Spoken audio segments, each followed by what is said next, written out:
hati-hati sama orang yang dari luar terlalu sempurna. Karena biasanya di dalamnya ada banyak hal mengerikan.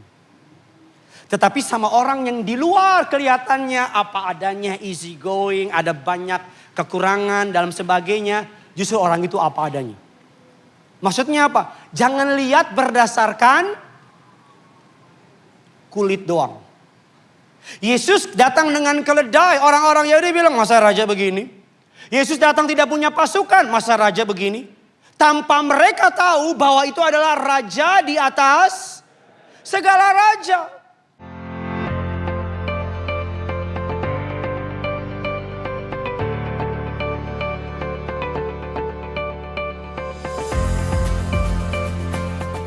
Kita masuk di bulan yang baru saudara, keluarkan pulpen dan catatan saudara, keluarkan Alkitab saudara. Sepanjang bulan Desember ini saudara akan diajar mengenai tema besarnya adalah The Savior King atau Raja yang menyelamatkan. Dan di minggu pertama ini saya beri judul khotbah saya adalah The True King. Yesus Raja segala Raja. Raja segala raja. Bapak Ibu jemaat yang dikasihi Tuhan oleh anugerah Allah, saya akan mengajar saudara Yesus Raja yang berbeda seperti Raja yang kita kenal. Yohanes 18 ayat 33 sampai dengan ayatnya yang ke-37. Yohanes 18 ayat 33 sampai dengan ayatnya yang ke-37.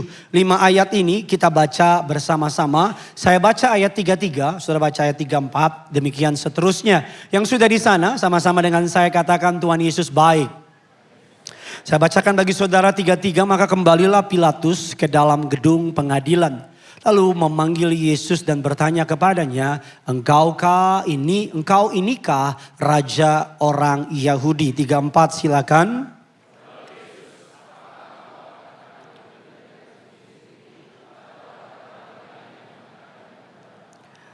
Kata Pilatus, apakah aku seorang Yahudi, bangsamu sendiri dan imam-imam kepala yang telah menyerahkan engkau kepadaku?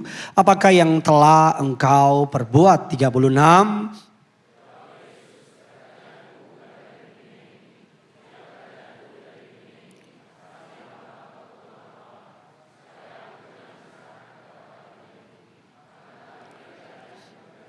(37) lantai 5 dan lantai 6 kita baca 3, 2 ayat dan yang di rumah.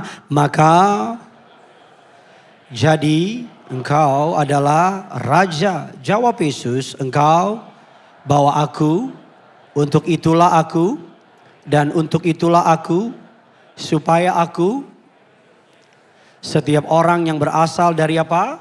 Kebenaran mendengar siapa? Suaraku. Latar belakang dari ayat ini Yesus ditangkap dan dibawa untuk diadili. Yesus berdiri di hadapan Pontius Pilatus, gubernur Romawi dengan otoritas hukum tertinggi di wilayah itu. Kalau kita membaca dialog yang baru kita baca adalah dialog antara Yesus dengan Pontius Pilatus. Dialog ini membuka tabir siapa itu Yesus dan kerajaan apa yang dibawa oleh Yesus. Bapak Ibu, dari dialog ini kita mengerti bahwa ada dua raja dalam dialog itu. Yang pertama, raja versi manusia yaitu Pontius Pilatus. Dan yang kedua adalah raja yang dituduhkan kepada Yesus, raja Yahudi. Kedua-duanya tidak tepat atau tidak benar karena Yesus membawa kerajaan yang dunia tidak pernah kenal. Izinkan saya membuka dengan sebuah pertanyaan retorika. Bapak Ibu yang mungkin sambil dengar khotbah suka lihat HP, balas WA, suka nonton sosial media, suka ke distract, 5 menit dengar khotbah, 10 menit lihat HP, 5 menit dengar khotbah, 25 menit lihat HP, atau 30 menit lihat HP, 5 menit di gereja. Saudara, saya dorong untuk fokus dengar ke depan, hanya 2 jam ibadah hari ini. Agar saudara jangan badannya di gereja, tapi pikirannya di luar dari gedung ini. Pikiran kita ini aset terbesar. Bisa bawa kita naik, tapi bisa bawa kita jatuh. So dalam hadirat Allah, honoring His presence. Hormati hadirat Tuhan.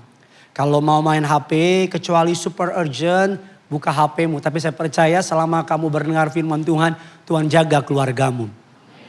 Bapak Ibu, saya buka dengan sebuah pertanyaan. What kind of king do we really want? Raja seperti apa yang kita mau, yang kita ingini? Pertanyaan kedua adalah what kind of king do we truly really need? Raja seperti apa yang kita perlukan? Mau sama perlu sama berbeda? Beda. Makanya Alkitab bilang Allahku akan memenuhi segala keperluanmu. Karena untuk keperluan saya punya iman Bapak dan Ibu jemaat yang dikasih Tuhan. Kalau memang perlu Tuhan pasti kasih. Bu, amin Bu. Kalau memang perlu Tuhan pasti apa? Kasih. Tapi kalau mau Tuhan belum. Karena kadang-kadang kemauan kita aneh-aneh. Lihat mobil Ferrari pengen Ferrari. Padahal rumah masih ngontrak. Lihat istri orang pengen istri orang. Istri sendiri aja gak diurus. Ada bapak-bapak yang tidak berani senyum karena sampingnya istrinya. Raja seperti apa yang saudara inginkan? Untuk bisa membuat khotbah ini bisa lebih mendarat dengan baik. Saya mau buka khotbah ini dengan sebuah games atau kuis. Dan games ini memerlukan partisipasi dari jemaat Kerinduanku Church. Saudara mau bantu saya? Oke, mari game ini Bapak Ibu adalah saya tampilkan gambar dan saudara jawab siapa orang di gambar itu. Karena hari ini temanya adalah The True King, raja sebenarnya. Tampilkan gambar pertama. Kalau kita lihat gambar ini maka kita akan mengenal dia sebagai The Lion King, raja. Dalam bahasa Indonesia raja singa kurang bagus saudara ya. Itu yang ketawa yang tahu-tahu aja saudara ya. Raja singa. Kalau kita lihat gambar berikutnya kita akan menemukan King Kong. Dia raja monyet. Raja gorila saudara. Jangan ngomong monyet sambil lihat orang yang kau benci. Kalau kita lihat berikutnya burger. Kalau isinya daging babi lebih enak ini. Kalau kita suka novel-novel yang seram, maka kita akan melihat Stephen King. Saya sebenarnya nggak tahu siapa dia. Tapi karena Stephen tinggal tambahin aja King. Ya kan? Kalau kita Bapak dan Ibu, kalau kita suka musik pop, kita akan lihat ini, kita kenal dia sebagai King of Pop. Raja lagu pop. Bapak dan Ibu, kalau kita melihat tokoh ini, Martin Luther King, si menjuntak marganya. Kalau kita suka tinju zamannya Mike Tyson, maka kita akan mengenal dengan istilah Don King. Bapak-bapak ngerti, ibu-ibu Isedo. Namanya ya kan, Don King. Kalau kita suka basket, maka penggemarnya menyebut julukannya sebagai King James, LeBron James. Dan tokoh terakhir, tokoh yang paling plot twist. King of Dangdut. Musik dangdut is the music of. Mantap. King of Dangdut, Haji Roma. Mantap saudara, tolong ganti gambarnya segera. Raja yang baru saya tampilkan adalah raja yang terkenal. Hartanya banyak. Pengikutnya banyak dan berada at the top di bidang mereka masing-masing. Raja yang punya pasukan, raja yang punya uang dan seterusnya. Hari ini izinkan saya memperkenalkan saudara seorang raja yang berbeda. Seorang hamba Tuhan namanya C.S. Lewis mengatakan demikian. Raja Yesus, raja yang tidak sesuai dengan kategori harapan manusia. Dia adalah raja yang sangat dibutuhkan tetapi tidak pernah diharapkan. We need him. Kita desperately memerlukan dia. Kita sangat memerlukan Yesus tetapi kategori sebagai manusia kita tidak menganggap dia sebagai raja. Karena aturannya, nilai-nilainya contoh misalnya ini. Kalau mau disebut dia sebagai misalnya sebagai orang Batak. Maka harus punya marga. Maka mukanya harus segi 4. Maka suaranya harus keras karena kerongkongannya 1 kilo. Maka ngomongnya segala macam. Kalau kita mau ngomong dia sebagai raja, maka hal-hal yang menjadi syarat seorang raja yang dunia tetapkan tidak ada dalam gambaran Yesus. Mari kita akan belajar 3 kebenaran dan saya berdoa saudara pulang akan diberkati Tuhan. Yang pertama, Bapak Ibu, bahwa Jesus is not a king that we expected. Bahwa Yesus adalah raja yang tidak kita harapkan. Kenapa? Mari kita buka ayatnya, Yohanes 18 ayat ke-36. Mari kita baca sama-sama, bantu saya jemaat kerinduanku Kelapa Gading. 3, 2, ya jawab.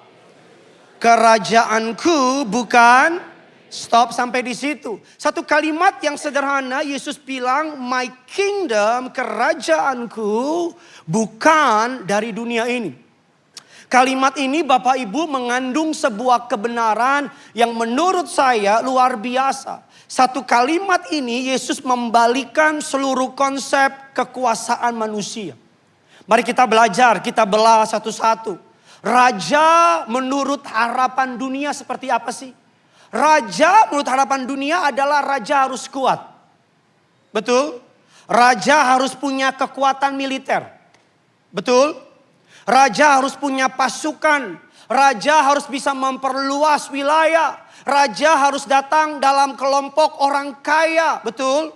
Raja harus lahir dari golongan keluarga bangsawan. Raja harus punya anak buah yang pandai. Bangsawan, orang kaya. Betul apa tidak? Tetapi Yesus muncul dengan sebuah gambaran yang berbeda dari raja yang dikenal pada umumnya. Mungkin saudara bilang sama saya gini, Pak Pendeta, saya pernah ketemu jemaat ngomong gini, Pak Pendeta, kalau saya ada di zaman Yesus, nggak akanlah kutolak Yesus. Pasti orang Jawa itu yang ngomong dengan nada kayak tadi itu. Nggak mungkin kutolak Yesus. Tapi kalau saudara ada di zaman Yesus, maka saudara, saya pastikan 99,999 saudara will do the same thing. Respon saudara akan sama. Kenapa Pak Pendeta? Karena at that time, at that moment, orang Yahudi berada dalam penjajahan orang Romawi. Mereka dalam keadaan miskin, mereka dalam keadaan tertekan, mereka dalam keadaan susah makan, Bapak Ibu apa-apa ketakutan, perampokan, kemiskinan. Jadi mereka berharap ada Mesias. Di otak mereka, Mesias itu adalah Mesias yang kuat, gagah berani, punya pasukan militer, punya anggota yang banyak. Mesiasnya harus muncul dalam kemewahan, kekerenan. Jadi ketika mereka mendengar Yesus adalah Mesias, by the way, kalau saya pergi ke tanah perjanjian, saya akan menemukan fakta selama orang Yahudi hidup sampai hari ini sudah ada 4 Mesias. Salah satunya Yesus. Dan ketiga Mesias yang orang Yahudi pernah ada dalam sejarah Yahudi, ketiga-tiganya punya pasukan. Ketiga-tiganya bangun pengikut dan pengikutnya pergi dan mereka melawan yang namanya penjajah. Itu Mesias yang dimaksud oleh orang Yahudi. Tapi Mesias yang datang yang kita percayai kelihatannya tak berdaya. Kelihatannya gak punya pasukan. Disalibkan, ditangkap, gak ngomong apa-apa. Para muridnya bukan orang hebat. Nelayan, pemungut cukai, orang tidak terpelajar. Dia lahir bukan dari keturunan bangsawan. Dia lahir dari anak tukang kayu, Bapak Ibu. Dia lahir bukan dari kota Yerusalem, kota besar. Dia lahir, bahkan muridnya Nathanael ketika mendengar Yesus adalah Mesias. Ini perkataan Nathanael, mungkinkah hal besar terjadi dari kota Nazaret? Karena pada masa itu Nazaret tidak ditulis oleh Flavius Josephus. Siapa dia? Seorang sejarawan. Tidak ada dalam kitab Misnah. Kitab apa itu Pak Pendeta? Kitab orang Yahudi. Tidak dikutip oleh banyak orang. Jadi ketika raja segala raja, Mesias muncul dari Nazaret, mereka bilang gak mungkin. Karena Yesus terlalu lemah, terlalu tidak punya pasukan, ditangkap, disiksa, disalibkan, mati di tengah penjahat. Yesus tidak lahir di istana, tapi dia lahir di kandang domba. Raja macam apa? Raja dunia datang ke suatu daerah, biasanya ngapain? Oke, saya ke toilet dulu, saudara mikir. Nanti saya balik tolong jawab. Raja dunia biasanya datang ngapain Bapak Ibu? Menaklukkan. Betul tidak? Woi! Jawab lagi dong, woi gitu. Wah, emang gue jawab apaan? Raja dunia datang biasa menaklukkan. Tapi Yesus datang menyerahkan diri. Beda. Sama-sama bilang sama saya, this is my king. Kurang semangat, sama-sama bilang sama saya, itu raja saya. Raja biasanya eksklusif, betul? Tapi Alkitab bilang Yesus bergaul sama pelacur. Yesus bergaul sama pemungut cukai. Yesus bergaul sama the outcast. Orang-orang yang ditolak oleh sistem. Yesus ngopi-ngopi sama mereka. Different. Sama-sama bilang sama saya, that's my king. Makanya Bapak Ibu mari kita lihat lagi berikutnya. Ya Zakaria 9 ayat yang ke-9. Bear with me. Lock your eyes sama saya. Telingamu sama saya. Agar kamu tahu raja seperti apa yang kau sembah. Karena nanti di ending dari khotbah ini. Saya akan tantang jemaat. Bukan berantem. Saya akan tantang saudara untuk. Is Jesus your king? Mudah untuk ngomong di mulut. Yes, Jesus is my king. Tapi your action determine your king. Sikapmu, cara ngomong. Saya mau tanya, orang bule sama orang Indonesia beda gak sikapnya? Gak kedengeran beda gak? Orang bule kalau naik taksi lihat pemandangan. Orang Indonesia kalau naik taksi lihat. Itu tahu. Orang bule kalau makan di pesawat, orang bule Amerika sendok silang. Orang Jepang sendok lurus. Kalau orang Indonesia sendok, saya nggak ngomong, saudara yang ngomong. Orang bule kalau makan di restoran, lihat sebelah kiri. Capcay, puyung hai, rendang. Orang Indonesia lihat sebelah daftar harga. Air putih berapa air putih? Saya mau bilang sama saudara, kalau kamu mengaku Yesus adalah your king, your truly king, maka the way you speak, the way you act, ngomong, sikap akan beda. Orang Perancis kalau ngomong kan terkesan romantis. Katanya bahasa yang paling romantis. Karena ada beda. Orang India beda. Orang Batak apalagi. Saya kemarin ke Papua pelayanan. Dari Papua terbang lagi naik pesawat kecil ke Wamena. Dari Wamena naik lagi ke atas ke pegunungan. Pelayanan. Orang Wamena, Jayapura beda. Gaya ngomong, gaya bicara beda. Kalau kamu mengaku bahwa Yesus is your king, nanti di ending dari khotbah akan ketahuan. Apakah kamu orang asing di kerajaannya atau kamu benar-benar anggota kerajaan surga. Mari kita lihat Zakaria 9 ayatnya yang ke-9. Kita baca sama-sama. Yuk biar ramai gereja ini. Kita boleh kasih tepuk tangan kemuliaan bagi Tuhan kita. Saudara. Ngomong-ngomong sudah pasang pohon Natal? Puji Tuhan, haleluya. Udah pertanyaan basa-basi? Zakaria 9 ayatnya yang ke-9. Yuk kita baca sama-sama. 3, 2, iya.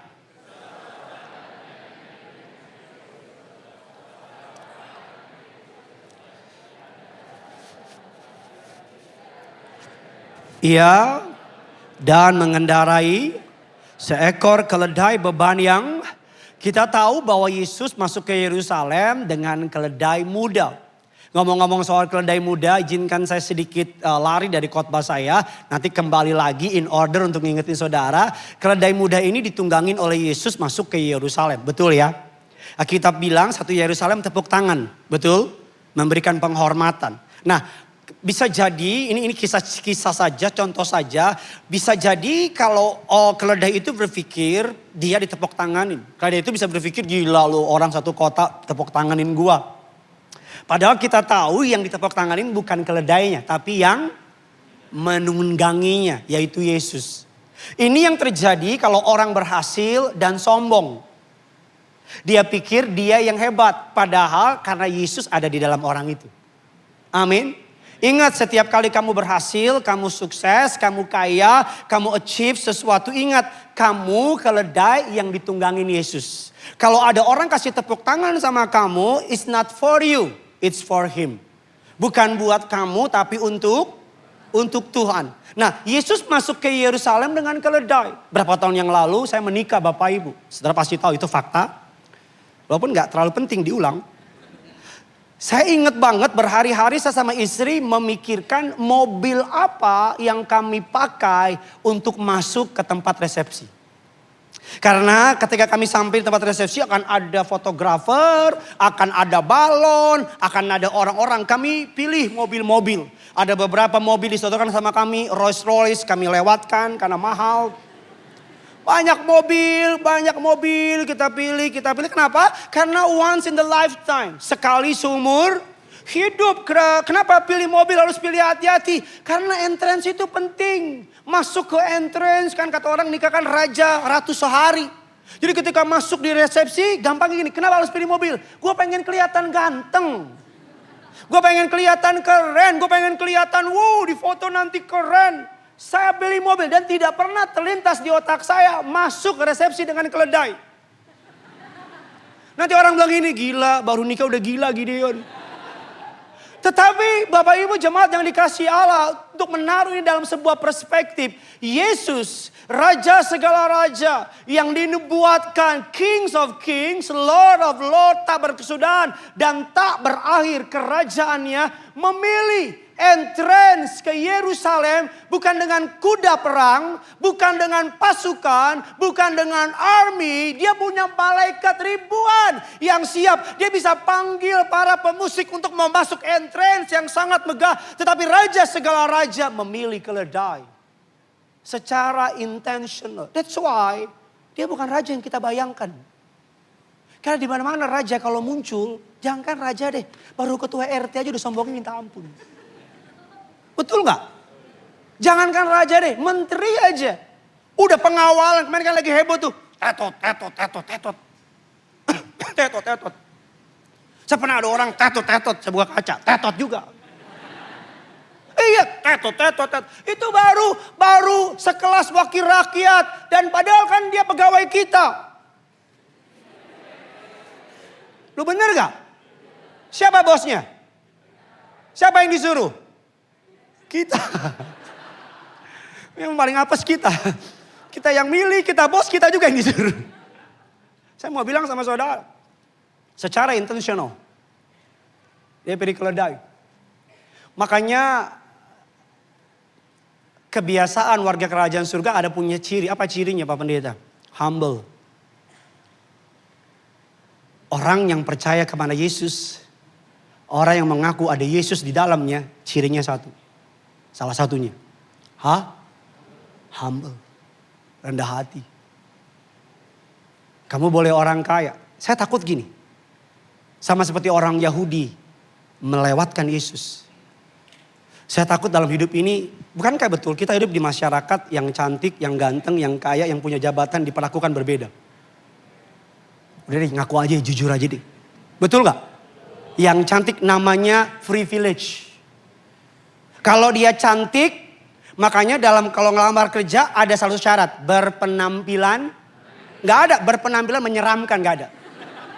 Diutamakan yang hancur mukanya, gak ada.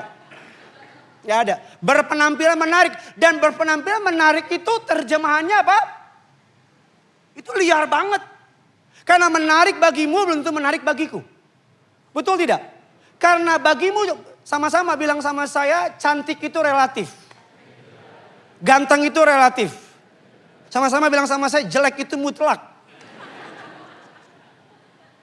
Bapak, saya dari pagi mau serius tapi Yesus masuk entrance-nya dengan keledai. Humbleness. Bapak Ibu jemaat yang dikasih oleh Tuhan. Kalau lihat orang makanya jangan lihat dari kulitnya. Jangan lihat dari fisiknya. Sama-sama bilang sama saya nggak boleh jadi orang yang dangkal. Nggak kurang semangat, saya nggak mau jadi orang yang dangkal. Nggak selalu yang mulutnya, mohon maaf, kulitnya hitam, kumis tebal, suaminya Inul. Nggak selalu orang yang kulitnya gelap, itu penjahat. Karena kalau kita menilai orang berdasarkan penampilan, kita akan mudah dibohongin. Kenapa? Karena kita hidup di masyarakat yang orang mencitraannya luar biasa. Adik-adik perempuan, lihat saya. Adik-adik perempuan yang belum menikah, yang sudah menikah, lihat suamimu. Biar tidak ada sesuatu yang aneh antara kita. Adik-adik perempuan yang belum menikah, lihat saya. Jangan jatuh karena penampilan. Jangan bawa dikit dengan orang yang suaranya berat. Hai, nama kamu siapa? Kamu tinggal di mana? Jangan mentang-mentang bule, Mama Ai. Iya. Gak selalu yang manis di mulut, manis orangnya. Gak selalu yang pintar mulutnya. Makanya kalau kita menilai orang berdasarkan kulit, kamu kecewa. Saya berdoa dalam anugerah Allah. Jangan menilai orang berdasarkan ini. Apa yang kamu lihat, apa yang kamu dengar dong. Tapi doa saya biar Roh Kudus tolong kamu. Amin. Biar apa yang dia sembunyikan, Roh Kudus bukakan. Karena kadang-kadang yang depannya baik. Bapak Ibu, seorang psikolog hamba Tuhan namanya Sigmund Freud ngomong gini. Hati-hati sama orang yang dari luar terlalu sempurna. Karena biasanya di dalamnya ada banyak hal mengerikan. Tetapi sama orang yang di luar kelihatannya apa adanya, easy going, ada banyak kekurangan dalam sebagainya. Justru orang itu apa adanya. Maksudnya apa? Jangan lihat berdasarkan kulit doang. Yesus datang dengan keledai. Orang-orang Yahudi bilang, masa raja begini? Yesus datang tidak punya pasukan, masa raja begini? Tanpa mereka tahu bahwa itu adalah raja di atas segala raja. Tanpa mereka tahu bahwa itu adalah raja yang akan menyelamatkan mereka. Bisa kebayang gak? Di depan mata mereka adalah raja yang menciptakan langit dan bumi. Tetapi mereka miss cuman karena penampilannya tidak sesuai dengan pemahaman yang mereka miliki. Tidak sesuai dengan apa yang mereka percayai. Hari-hari ini jemaat yang dikasihi Tuhan, mari. Agar jangan sampai ada orang yang Tuhan kirim sama saudara cuman karena mukanya deso, penampilannya dari kampung, mungkin tidak sesuai dengan preferensi saudara, terus saudara lewatin. Tapi ada orang yang karena penampilannya parlente, wangi, mobilnya mewah padahal sewa. Oh, ngomongnya manis, ternyata penipu-nipu kamu. Entah berapa banyak orang yang karena chat-chat dengan orang, dengan muka-muka ganteng, muka-muka cantik, ternyata penipu. Di foto masa kini ketika ketemu, masa kok gini? Boleh juga lucuan saya ya. Mari kita gali lebih dalam lagi. Yohanes 18 ayat yang ke-33. Yohanes 18 ayat yang ke-33. Mari sama-sama kita baca ayat ini. 3, 2, iya.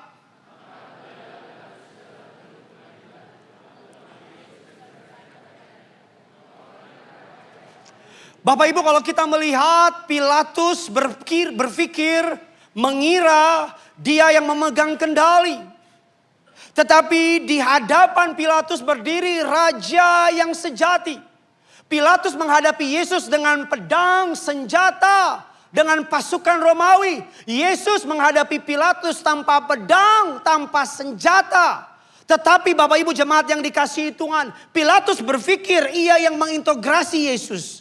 Tapi kenyataannya Yesus terlihat lemah di luar. Tapi sebenarnya dia yang mengendalikan seluruh percakapan. Bapak Ibu, Yesus itu udah bonyok ketika ditanya oleh Pontius Pilatus. Udah disiksa sedemikian rupa. Ketika Yesus bertanya ketika Pontius Pilatus bertanya kepada Yesus, engkau inikah raja orang Yahudi? Jawab Yesus keren banget. Apakah engkau mengatakan hal itu dari hatimu sendiri? Atau ada orang lain yang mengatakan? Yesus Bapak Ibu tidak tunduk di depan orang besar. Saya mau bilang sama anak-anak yang dikasihi Tuhan, terutama anak-anak muda. Jangan kalau ketemu orang gede, jangan kalau ketemu orang kaya, jangan kalau ketemu pejabat, kamu langsung kayak cakwe udah sore. Tahu kan? Cakwe udah sore? Letoy. Nanti ada yang baru ketawa nanti malam itu. Pas dia lihat cakwe di rumah, oh ini maksudnya. Betul, kita kalau ketemu sama konglo, kita kalau ketemu sama pejabat, kita langsung starstruck. Jangan mentang-mentang kamu, adekku yang dari Papua.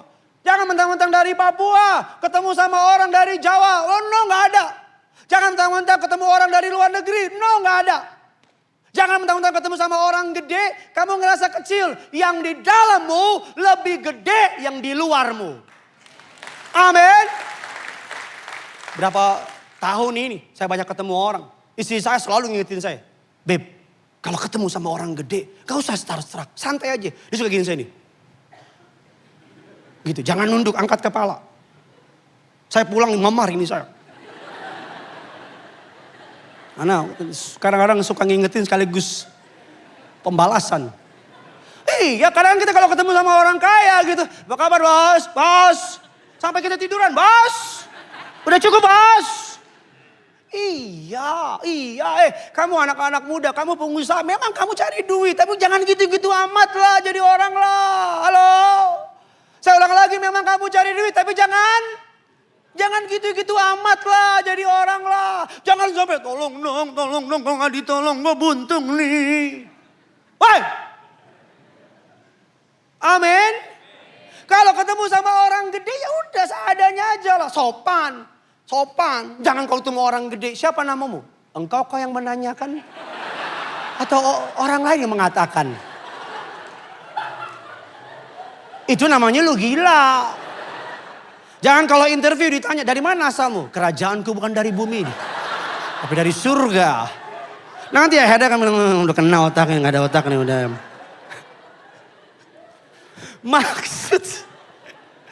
Maksud saya, Bapak Ibu 2 tahun ini. 2 tahun ini saya kalau ketemu orang, kadang-kadang kaki saya gini. Gitu, enggak maksudnya kan gini kan orang gitu. Biasanya saya pegang kaki saya. Bener, gak usah gerak-gerak. Udah. Kalau salam sama orang nih, saya bilang gini. Gak usah nunduk-nunduk. Kamu bukan orang Jepang. Iya, coba gini. Salam. Kamu kalau ketemu orang gede gak usah kayak remes tangannya. Kita anak Tuhan. Ada pengurapan Kristus dalam diri kita. Ada wibawa ilahi dalam hidup kita. Ada perkenanan Tuhan dalam hidup kita. Makanya saya mau bilang, udah pegang tangannya. Siapa namanya? Gideon. Di mana rumahnya? Bukan urusanmu.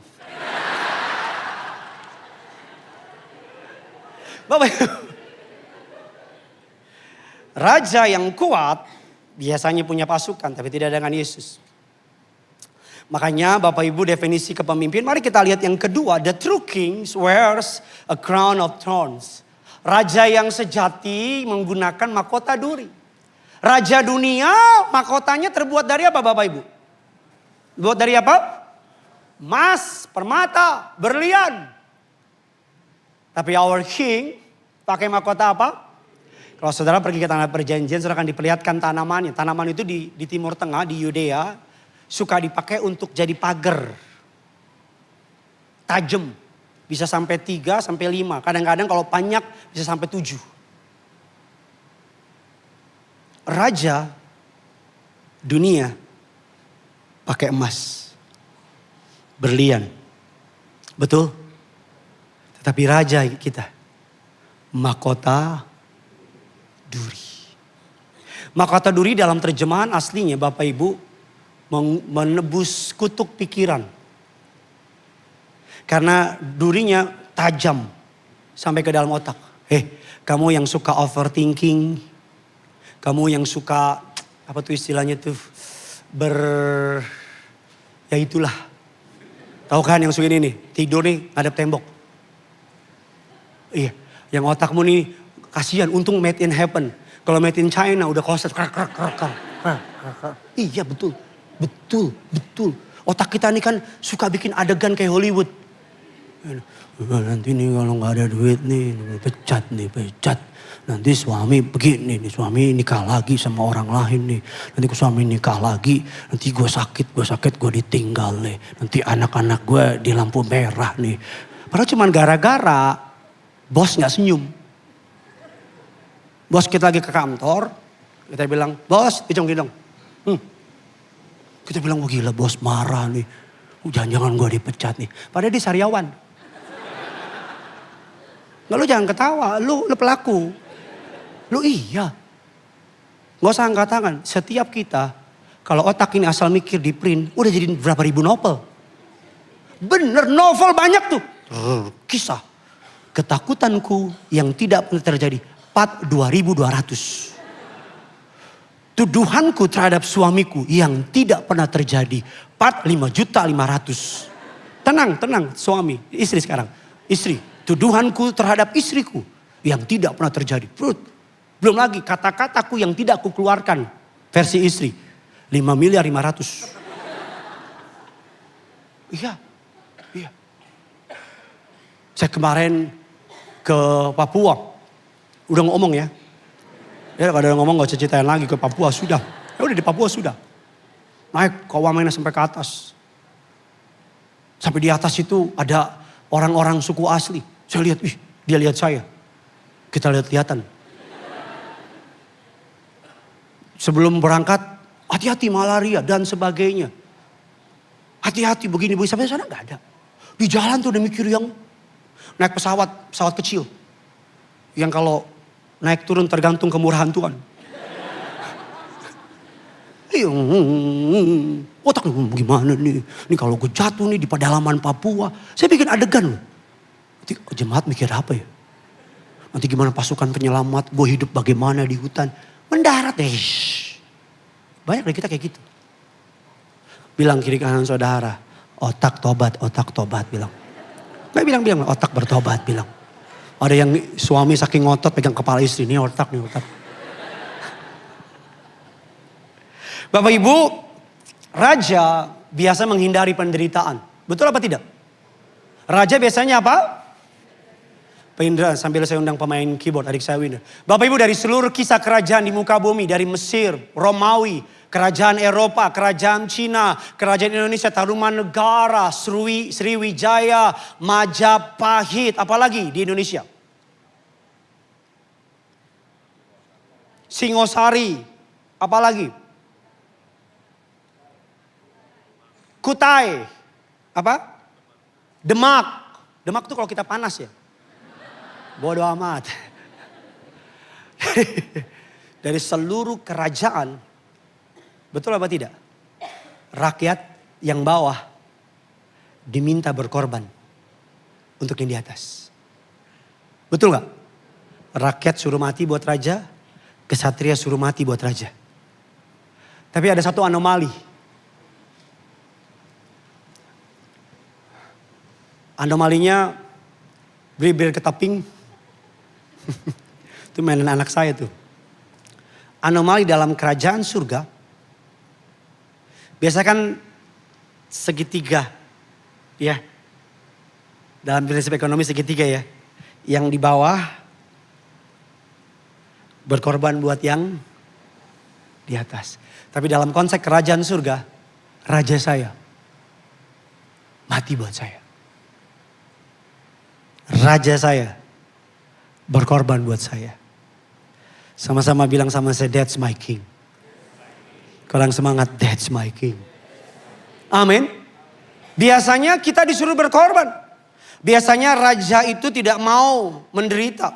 Kalau kita lihat sekarang lagi ada bencana di mana-mana, betul? Mulai itu muncul pejabat-pejabat kebanggaan kita semua. Muncul angkat beras lah. Iya dong, iya kan? Muncul angkat beras lah, peluk lah, dan sebagainya. Saya tidak mengarah kepada satu pihak, jangan lo arah-arahin. Oke, angkat beras tiba-tiba di foto dan sosial media mereka langsung dengan caption yang kayaknya tuh banget gitu. Paling foto cuma sejam, habis itu kembali ke hotelnya bintang 5 dengan dayang-dayang pelayan yang di mana-mana. Betul apa betul? Tetapi Yesus Kristus, our King, dia tinggal. Dia nggak eksklusif, dia inklusif, dia nongkrong sama orang miskin, sama pemungut cukai, sama orang-orang yang tertolak. Raja biasanya memerintah dengan tangan besi, tetapi raja kita memerintah dengan tangan yang berlubang paku. Raja biasanya menuntut sebuah kesetiaan, tapi Yesus menawarkan kasih karunia sama saudara. Raja meminta kita do something, tapi raja kita dia udah do something buat saudara. Ya biar saudara mengerti raja seperti apa yang surga ajarkan.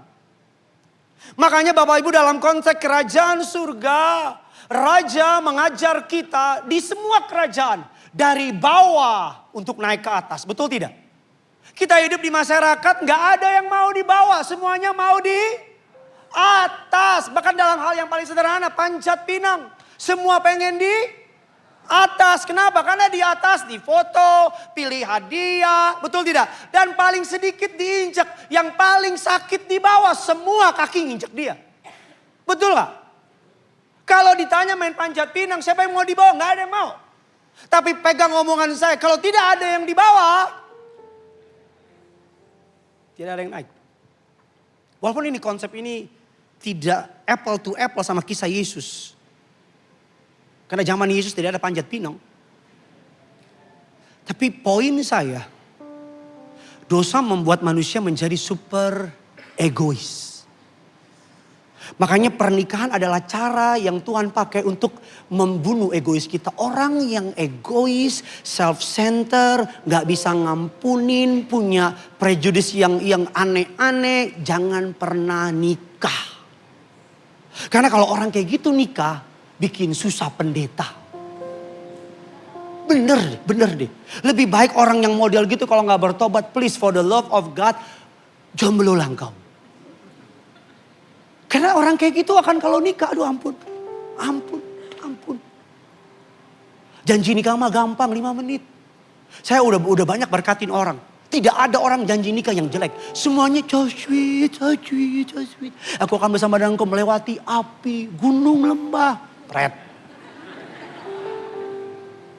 Waduh, kalau foto free wed, ampun fotonya.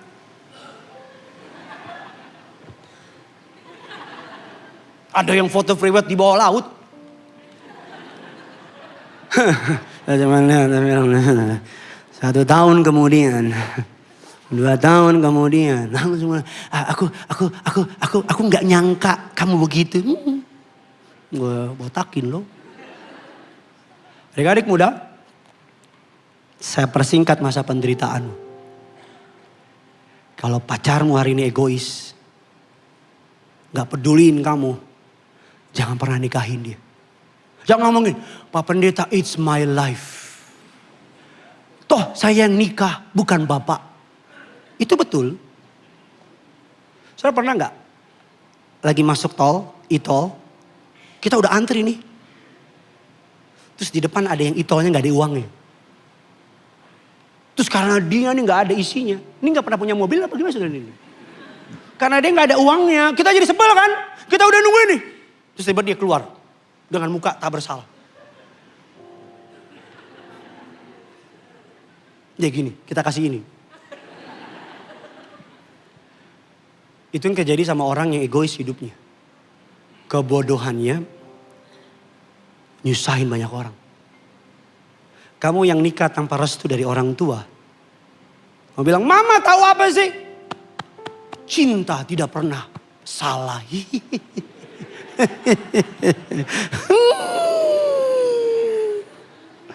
Gelap keringet dulu ah.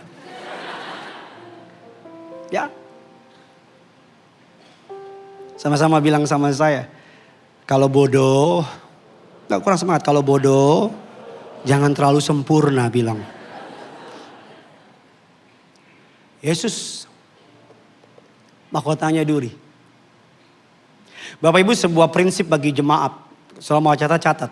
The kind of crown that your king wears will shape the kind of life you build. Mahkota yang dikenakan raja yang Anda sembah akan membentuk jenis kehidupan yang Anda bangun. Apa maksudnya? Kalau raja yang saudara sembah mahkotanya adalah emas, berlian, dan permata, maka hidupmu akan mengejar perkara-perkara dunia. Kekayaan, kemewahan, kesuksesan. Bukan segala itu, bukan berarti itu nggak boleh. Nikmatin kata Alkitab. Tetapi kalau rajamu adalah menggunakan mahkota, maka you will do anything. Apapun caranya biar kaya. Korupsi, nipu, judi, dan seterusnya. Salah satu penyakit terbesar bangsa kita adalah, Bapak mau tahu nggak apa? Saya udah banyak keliling ke berbagai macam kota. Udah miskin masih judi. Maaf ya. Udah miskin masih judi. Yang kaya aja judi jadi miskin. Betul gak? Ini saudara ketawa bandar kah atau apakah?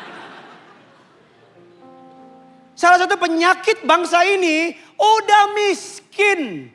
Judol, judi online. Saya ketemu sama jemaat di Wamena, dia bilang, aduh Bapak saya bikin Starlink Bapak.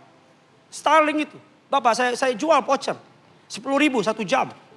Itu anak-anak sekolah Bapak, aduh pakai dana bantuan buat main judo. Saya udah bilang jangan. Saya cocok aja di Papua. Saya bilang jangan katanya. Tapi judi terus, judol, Zeus. Yang Bapak orang gak tahu lah. Judinya ini lagi karismatik dalam nama Yesus. Tuhan buka jalan. Sama-sama bilang sama saya, kalau bodoh jangan terlalu sempurna. Apalagi kebodohan kita, udah miskin, mabok. Makan aja susah, udah miskin, maaf nih mungkin saudara gak setuju, ngerokok lagi. Pak ini kan paru-paru saya, capek ngomong sama orang bodoh sempurna. Terserah saya pak, paru-paru saya pak. Bukan paru-paru bapak, sejak kapan paru-paru gue di lu? Halo? Udah miskin, apalagi penyakit kita? Gaya nggak sesuai pendapatan. Gayanya itu loh. Kalau uangmu banyak, hartamu banyak, kalau papamu Elon Musk, orang papamu remas. Makan, ngopi harus Starbucks. Caramel macchiato. Extra shot. Makan harus sushi teh. Gaji di bawah UMR, ya ampun. Rantau lagi, lu jangan ketawa, lu mikir. Mikir. Saya selalu bilang, kamu yang mau menikah, gak usah maksain. Udah nikah, yang penting pemberkatan sah di hadapan Tuhan. Udah, selesai. Kalau uangmu banyak, pesta lah. 7 hari 7 malam, kayak malam Jumat Kliwon, pesta aja situ. Setuju gak sama saya? Daripada pesta mewah-mewah punya utang. Ngapain? Ngapain nongkrong? Starbucks 75.000, Bapak Ibu. Kalau punya duit silakan. Kapal api 75.000 sama api-apinya lo minum. Api. Betul gak? Setuju gak? Kalau gaji masih kasih orang tua aja kurang, sosokan, DP mobil, ya ampun, Bambang. Ada LRT. Udah naik LRT aja. Di LRT singing glory. Daripada lo naik mobil, kau cari jalan bukan karena jalan pintas, bukan karena ganjil genap. Ada mata elang mengawasi. Itu yang ketawa-ketawa ngerti itu maksud saya itu. Halo. Enggak teman. Tiap kali keluar bukan melindungi, minta perlindungan dari kecelakaan. Tuhan lindungi aku dari mata-mata itu. Sama-sama bilang sama saya, kalau bodoh jangan terlalu sempurna. Apalagi kebodohan kita. Gak jaga kesehatan, sakit itu mahal. Jangan nanti kalau udah ginjal, udah kena, udah setengah gitu. Udah tinggal 20%, muka udah pucat. Udah, kopi tuh yang gulanya ampun. Udah kopi, gula, tambah lagi cap nona, cap papa dan cap-cap semua. Manisnya minta ampun. Wisdom. Saya nggak ngomong ini di sesi pertama pagi. Kenapa? Karena baru ingat sekarang. Mari kita cepat. Filipi 2 ayat yang ke-6 dan ke-8. Ayat saya terakhir. 2 terakhir. 3, 2 ayat yang walaupun sebagai milik yang harus, melainkan apa Bapak Ibu? Dan mengambil rupa seorang dan menjadi sama dengan ayat 8, sama-sama kita baca 3, 2 ya.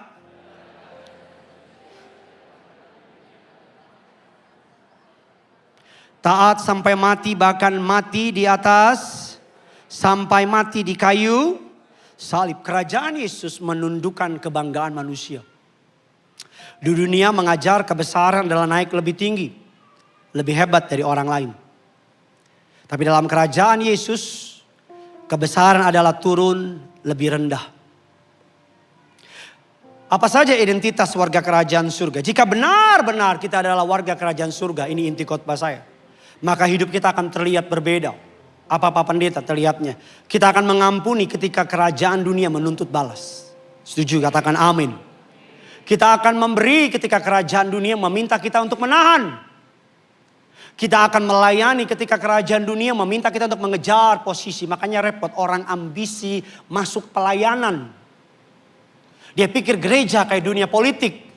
Dia pikir gereja kayak kantor. Yang kalau gue deketin ini gue akan buat ini. No. Kalau kamu ke gereja pandang Tuhan saja so titik gak ada koma. Amin. Makanya repot kalau cara dunia dibawa ke gereja. Repot. Maka di dalam gereja akan main intrik, saling intip. Saling menjatuhkan. Cari cara gimana. Wah biasa tak dan seterusnya.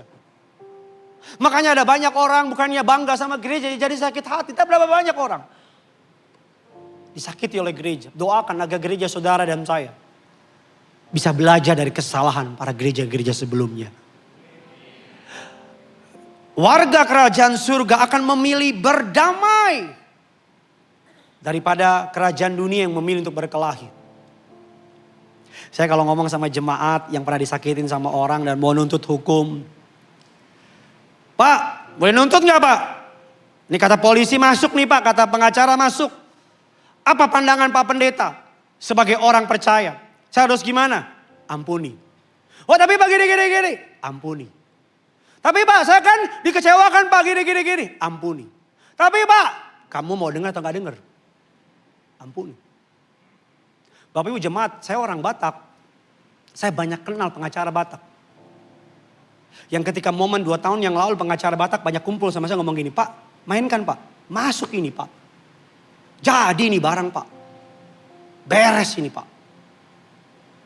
Terus ketika saya buka Alkitab, selalu ayatnya gitu. Pembalasan milikku. Bahkan terakhir di suatu malam saya buka Alkitab, saya gak pernah lupa ayatnya ngomong gini. Terkutuklah orang yang mengandalkan kereta Mesir. Kuda Mesir. Pertolongan dari Mesir. Selesai sudah. Kalau kamu mengikuti kerajaan surga, maka kamu akan terlihat terbalik bagi dunia. Tapi lurus di hadapan Bapa. Saya ulang lagi, kalau kamu mengikuti kerajaan surga yang Yesus pimpin, maka kamu akan terlihat apa? Terbalik di hadapan dunia. Tapi kamu akan kelihatan apa? Tegak lurus di hadapan. Makanya muncullah dari perkataan ini, kalau ikut Tuhan kelihatan aneh. Pernah dengar orang bilang, oh ikut Tuhan jadi kelihatan apa? Aneh, kelihatan gak gaul, kelihatan kuper, kelihatan gak keren. Karena anak seumur kita masih muda saudara, masih belasan tahun, masih 20, 23, masih cantik, keren-keren, punya uang. Anak seangkatanmu nongkrong di nightclub, ajojing, ayo ajojing. Betul gak? Tapi kamu di gereja dengar firman, temenmu story-storynya wuduh, memang beda angkatan. Musiknya saya udah gak relate lagi. Betul gak? Di saat teman-temanmu gini nih. Sekarang kan Pak, saya gak ngerokok Pak, tapi vape. Sama aja Bambang. Gak ada beda Bambang. Di saat teman seangkatanmu, Sam 11, kumpul kebo. kos-kosan, free sex. Di saat teman angkatanmu kalau nggak suka sama suami, cerai. Cerai. Kalau kita kumpul ke tongkrongan ibu-ibu. Kalau gue jadi lu mah, gue ceraiin suami lu.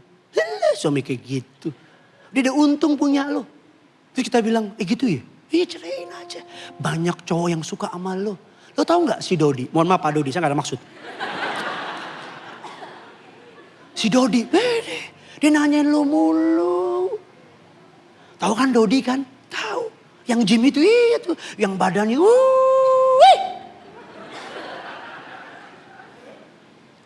ya. Orang teman kantor pulang langsung ke rumah. Teman kantor lain. Yuk, gajian, yuk, lagi Black Friday. Yuk, naik klub, gila, minum. Kita tidak menyakiti istri kalau istri tidak tahu. Tidak dosa. Ayo kita mabok. Nanti kalau bawa baju gimana? Baunya. Bawa baju ganti di mobil. Karena Alkitab bilang cerdik seperti ular. Cuma sampai di situ ayat karena tulus nggak boleh dipakai. Cuma ular aja dia. Mabok, main cewek, mijit plus. Pulang ke rumah saya selalu bilang kalau ada cowok yang udah nikah, udah punya anak, masih main sama pelacur, mijit plus. Terus pulang berani peluk anak, peluk istri, oh come on. Pakai otak dikit deh. Pakai otak dikit please. Itu bukan lagi bodoh sempurna, itu bodoh gak ngerti lagi. Tanganmu tuh ada kutuk. Tanganmu tuh ada dosa. Apalagi kalau kamu mohon maaf ya, member tetap. Kalau member tetap Blackpink mah enak. Ini member tetap buat aneh-aneh. Come on. Jatuh itu manusiawi. Kepleset itu manusiawi. Tapi menjatuhkan diri, memplesetkan diri, itu namanya sebuah choices. Bedain jatuh karena kamu gak mampu. Tapi jatuh karena kamu memutuskan jatuh. Two different things. Hidup dalam dosa sama jatuh dalam dosa. Dua hal yang berbeda. Yang setuju bilang amin. Kalau jatuh dalam dosa sebuah event. Sekali jatuh diri. Tapi hidup dalam dosa adalah habitual. Tahu habitual? Udah habitatnya. Udah kehidupannya. Kalau jatuh itu gak ada orang jatuh, terus gak bangun-bangun. Jatuh itu sadar, jatuh. Jatuh lagi ya, gak ada gitu. Naik mobil nih, naik bus. Jakarta Bogor. Di tengah perjalanan, konduktor bilang, Pak ini ke Cirebon. Aduh bukan ke Bogor ya. Apa respon kita? Turun, betul tidak? Tapi banyak orang, aduh bukan ke Bogor ya. Iya Cirebon, oh.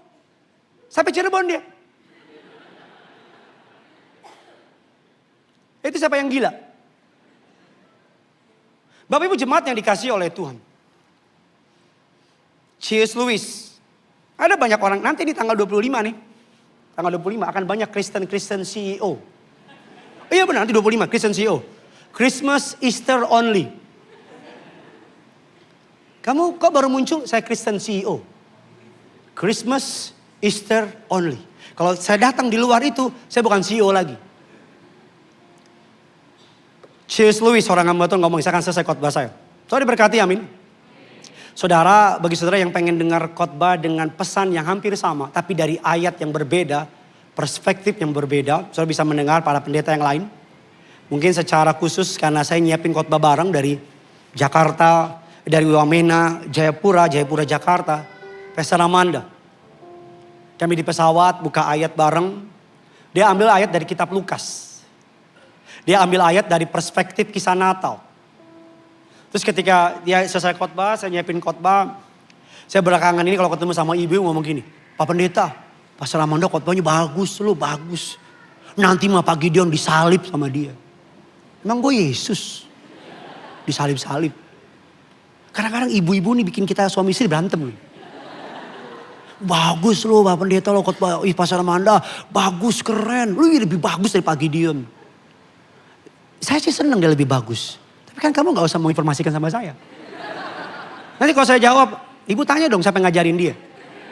Ibu tanya dong siapa yang didik dia. Apakah saya harus mau menceritakan sama ibu? Iya kadang-kadang ibu-ibu gak ditanya. Pastor Gideon lu Pastor Amanda keren lu, keren kok bagus tuh. Kalau saya lihat mah dikit lagi Pastor Gideon lewat. Saya memang gak pernah berkompetisi dengan istri saya. Tapi kan saya laki-laki. Ada pride. Iya bagus nanti Pak Gideon lewat. Kamu udah lewatin aja. Tapi saya mau bilang sama saudara. Daud sama Saul jadi musuhan. Nah ibu-ibu. Tolong jangan ganggu rumah tangga kami. C.S. Lewis bilang demikian. Ini perkataan saya terakhir. Sekarang adalah saatnya memilih. Saat raja datang kembali, sudah terlambat untuk memilih. Itu adalah waktu di mana kita menemukan sisi mana yang sudah kita pilih. Sebagai penutup, hanya satu raja yang memberikan segalanya bagi kita. Hanya satu raja yang menaklukkan dosa dan maut. Hanya satu raja yang memerintah selamanya. Dialah Yesus Kristus, Raja yang sejati. Kita tutup Alkitab kita.